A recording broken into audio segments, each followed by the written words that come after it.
तो देखिए साहब, ये जो सफलता का रास्ता है इसको हम लोग बोलते हैं पथ, सक्सेस पथ, PATH।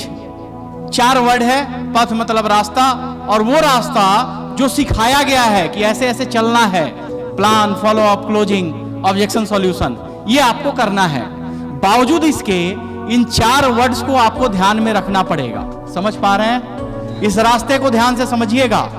P stand for patience. Patience मतलब धैर्य, धीरज, है ना साहब? पेशेंस चाहिए तभी कर पाएंगे, नहीं तो नहीं होगा।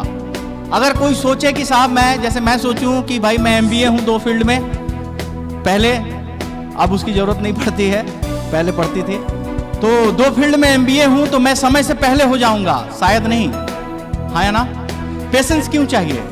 ध्यान रखिएगा, मैं आपको अपनी बातों को केवल आज से ही प्रमाणित नहीं करूंगा, मैं अपनी बातों को प्रमाणित करूंगा जब से ये सृष्टि है, जब से बड़े बड़े उदाहरण हैं। इन बातों को पहले से ही प्रमाणिकता मिल चुकी है, मैं सिर्फ रिपीट करूंगा।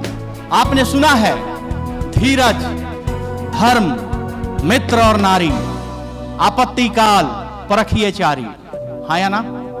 आपने सुना है साहब? ये जो धीरज रखना है, धैर्य रखना है, कहानी आज की नहीं है, कहानी बहुत पुरानी है। और इसको उद्धृत किया है जिसने, वो इतना बड़ा लेखक माना गया है हमारे भारतवर्ष में कि लोग पूजते हैं। और उसने लिखा कि धीरज, धैर्य, मित्र और नारी, आपत्ति काल परखिए चारी।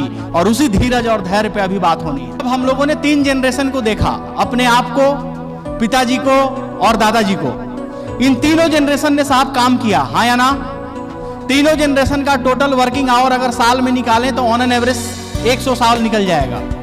100 साल अगर पूरे वर्किंग आवर को ईयर में निकालें तो लगभग 100 साल निकलेगा, निकल जाएगा, हाँ या ना कीजिए? जैसे दादाजी ने 30-35 साल काम किया, पिताजी ने 35-40 साल काम किया, आप भी 35 से 40 साल काम करेंगे तो 100 साल नहीं हो जाएगा? जब 100 साल हो गया, समझिए आप किस तरीके से ये टाइम है आपके इमरजेंसी का, अभी समझ में आ जाएगा साहब। 100 साल काम हुआ और एक मैथमेटिक्स है जो अनसॉल्व्ड है, उलझा हुआ है, सुलझ ही नहीं पा रहा है, और वो मैथमेटिक्स है कि आप अमीर नहीं बन पा रहे। समझ रहे हैं? 3 जनरेशन काम की, 100 साल से ज्यादा काम हुआ, बावजूद इसके आप अमीर नहीं बन पा रहे हैं। इमरजेंसी नहीं है साहब, है ना?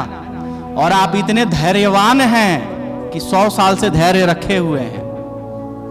समझ रहे हैं साहब? अब इससे ज्यादा धैर्य रखना है? हाँ, टाइम आ गया है, टाइम आ गया है। अगले 3 से 4 साल में धैर्य की सीमा समाप्त, and you become the first Crorepati of your family. समझ पा रहे हैं? तो साहब आपको धीरज रखना भी है और आप रखे हुए भी हैं। ये कोई नई बात मैं नहीं बता रहा हूं, सिर्फ याद दिला रहा हूं कि भाई दादाजी ने भी रखा था और पापा ने भी रखा था। और तू भी इतना धीरज मत रख लेना कि बेटे को धीरज रखना पड़ जाए। समझ पा रहे हैं? यानी तुम्हें 4 से 5 साल यहां अपना काम करना है ताकि परिवार की स्थिति को आप और हम बदल पाए। समझ रहे हैं? अब जब आप काम करेंगे तो धीरज कहां रखना है? समझिए, काम में।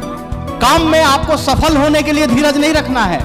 काम में आपको जो असफलता मिलेगी उस असफलता को सहने के लिए धीरज रखना है। काम में आपको धीरज रखना है कि साहब आप निकल रहे हैं कि मैं उससे मिलूंगा, बात करूंगा, उसे लीडर बनाऊंगा, मैं करोड़पति बनूंगा, वो बनेगा। लेकिन जरूरी नहीं वो आपकी बातों को मान ले, हो सकता है वो ना कहे, और फिर भी आपको धीरज रखना है कि साहब एक दिन आएगा, 4 से 5 साल निकलेगा और मैं इस धीरज के बाद जिस सफलता को चाहता हूं उसे मीट करूंगा। समझ पा रहे हैं? आपको भी पेशेंस रखना पड़ेगा। दोस्तों, बड़े गेम में एंट्री हो चुकी है।